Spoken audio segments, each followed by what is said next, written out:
Bien-aimés dans le Seigneur, bonjour. Gloire soit rendue à Dieu, le Dieu Tout-Puissant, le Dieu Saint. Il est saint et il est trois fois saint. Là, en la colère, pompe à écouter. Le Dieu créateur, plein d'amour. La Bible nous dit que Dieu a tant aimé le monde qu'il a donné son Fils unique, afin que quiconque croit en lui ne périsse point, mais qu'il ait la vie éternelle. N'est-ce pas, c'est merveilleux. Votre frère Bifalou Bifoulou du ministère de l'Armée bleue. Question du jour. Cette série, c'est une série de méditations.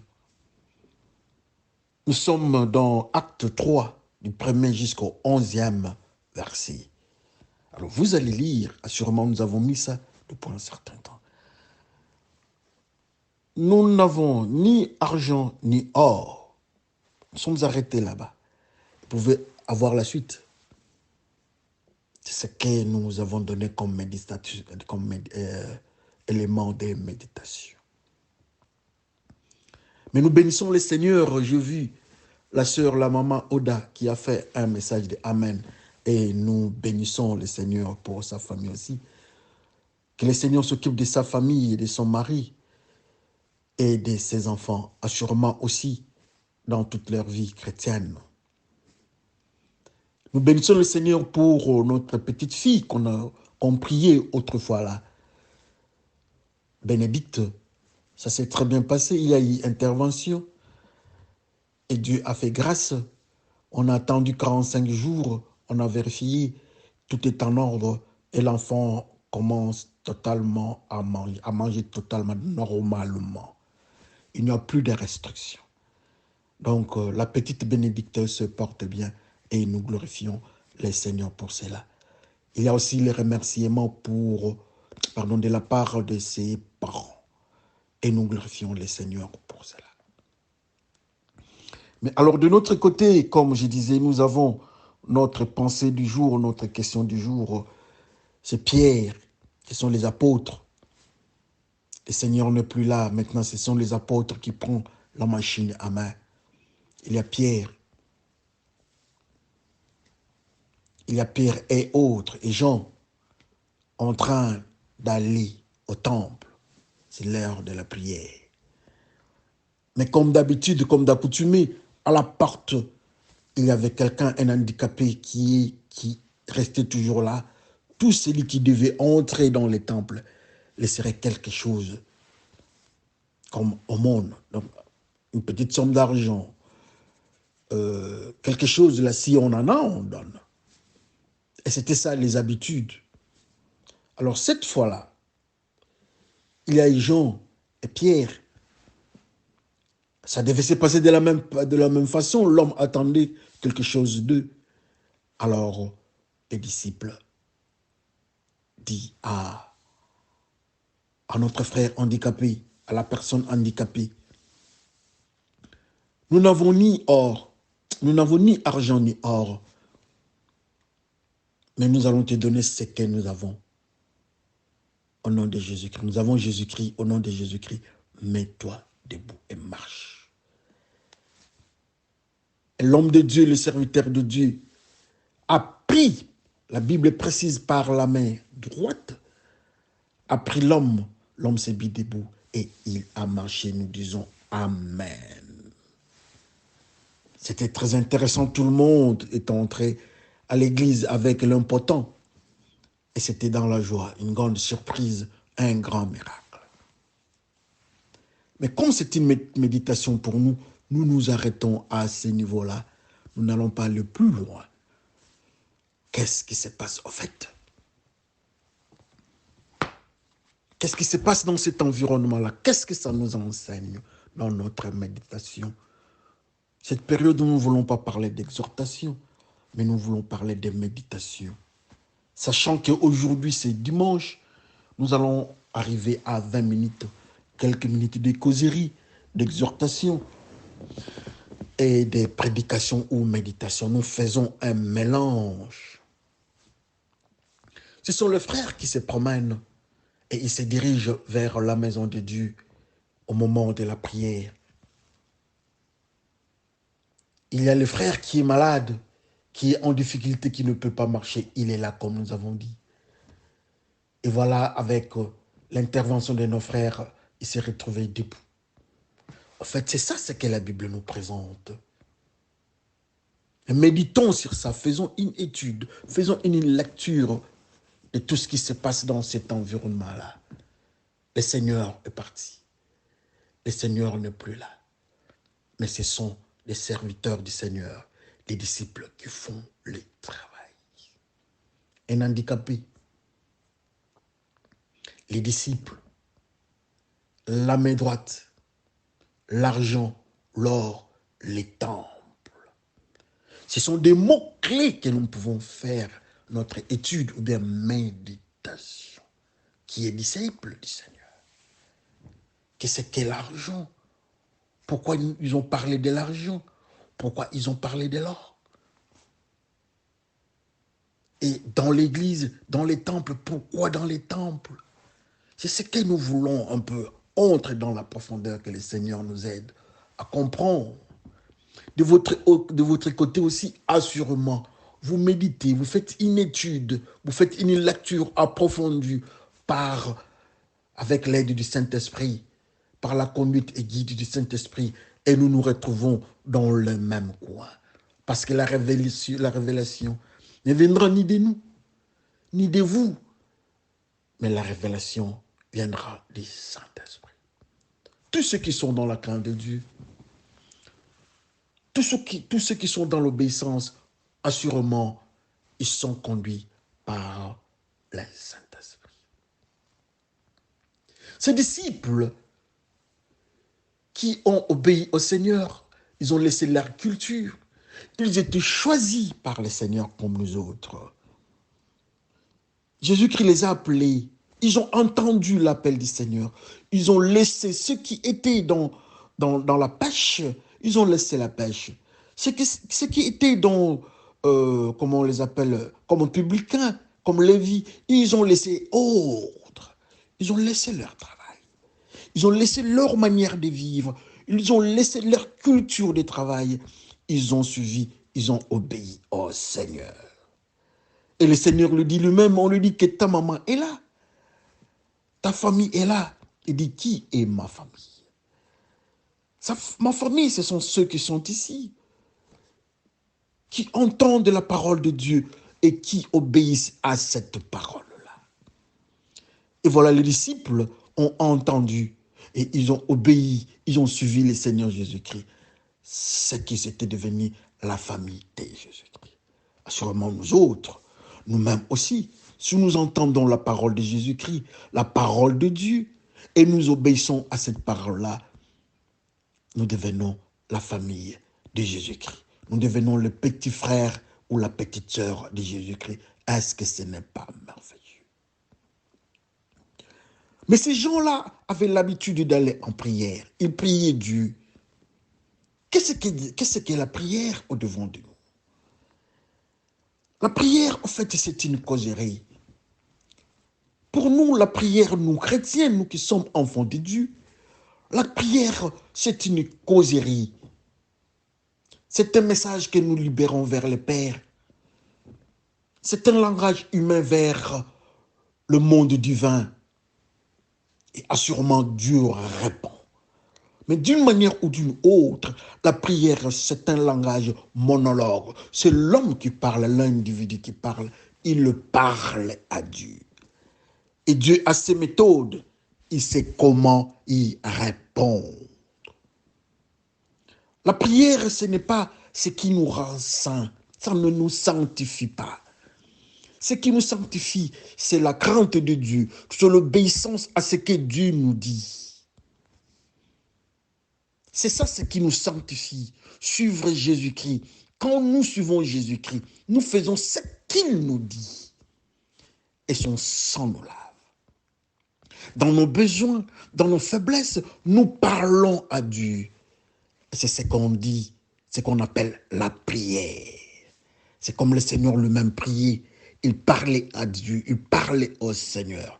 Assurément, il attendait toujours une réaction de la part dit Seigneur. Le Seigneur parlait d'une manière ou d'une autre.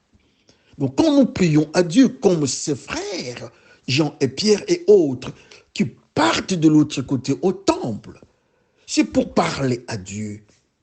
Mais le Seigneur nous a toujours parlé chaque jour, chaque heure, chaque minute, chaque seconde. Il nous parle, le Saint-Esprit nous parle dans nos cœurs. Il nous enseigne dans nos cœurs. Il est présent. Et la Bible nous dit même que nous sommes le temple du Saint-Esprit.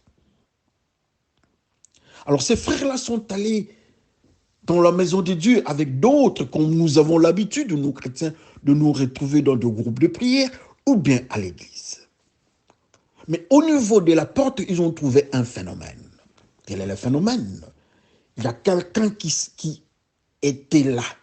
Et la Bible nous dit qu'il était né comme ça. Il était un impotent, un handicapé, un infirme qui avait des difficultés.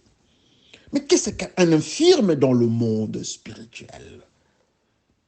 Si vous vous souvenez encore, on nous dit, quand le Messie viendra, les infirmes marcheront. Ceux qui ne voient pas vont voir, donc les aveugles. Ceux qui n'entendent pas vont entendre. Ceux qui ne parlent pas vont parler. Et l'évangile sera annoncé aux pauvres. Mais l'autre, là, si nous devons entrer dans le langage spirituel, c'est comme quelqu'un qui est dans les péchés, qui est infirme, qui ne connaît pas Jésus-Christ, qui est au devant du temple. Il ne peut pas aller dans les temples. Le temple, c'est la sanctification. Lui, il est impur. Lui, il a des difficultés. Il ne peut pas aller là-bas, il ne connaît pas le Seigneur. Mais ceux qui connaissent le Seigneur viennent, les disciples du Seigneur. Ils trouvent la personne là. Mais cette personne qui était au-devant d'eux, je suis allé au niveau spirituel. Je ne parle pas de cet impotent bien handicapé physiquement, mais je parle esprit, dans le monde spirituel. C'est impotent qui représente un pécheur, qui représente quelqu'un qui a des difficultés spirituelles, qui ne connaît pas Jésus-Christ. Il est en face de ceux qui connaissent Jésus-Christ, donc les disciples.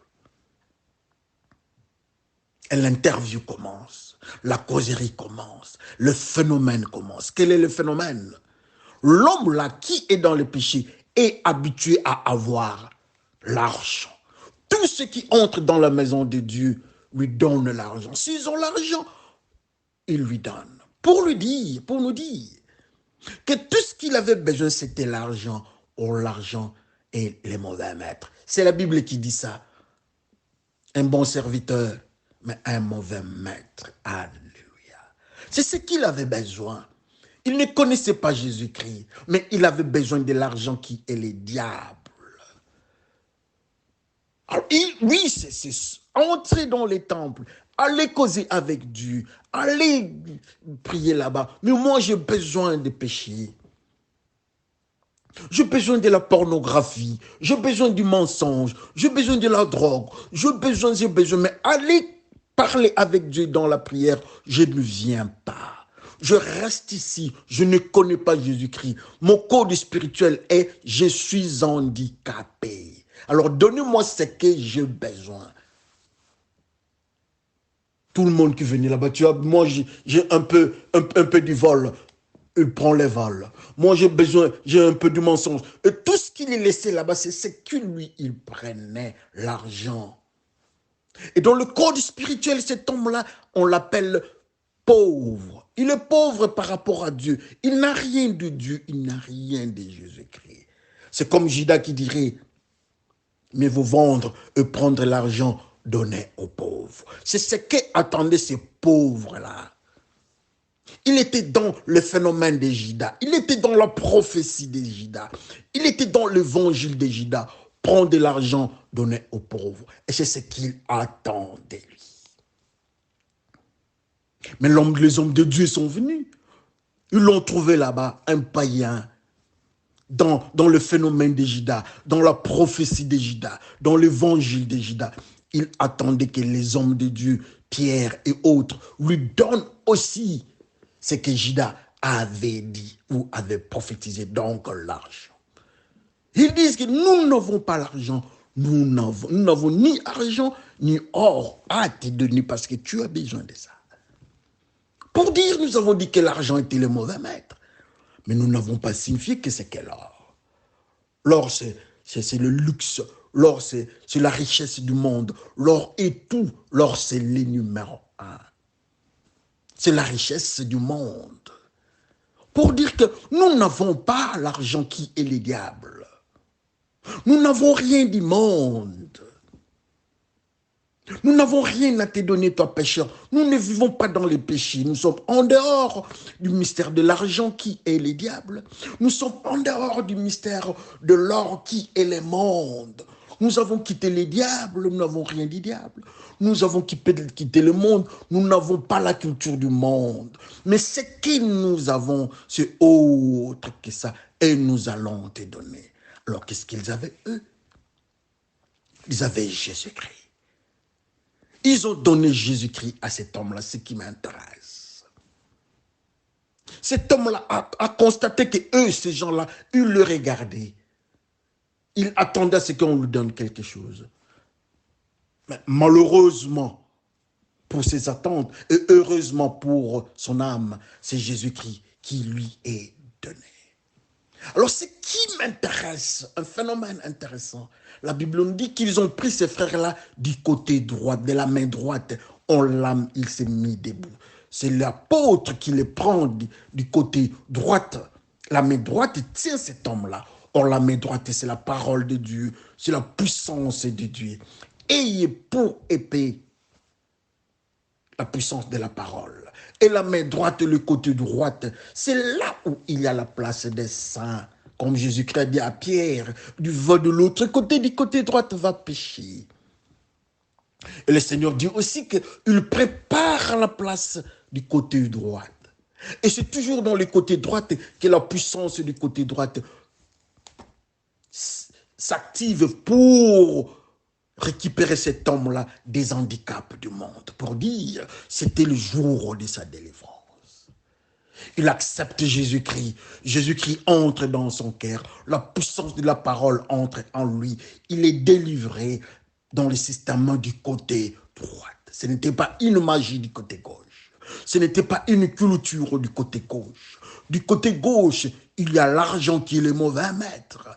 Il y a de l'or. Il y a tout ce qui est impureté. C'est du côté gauche.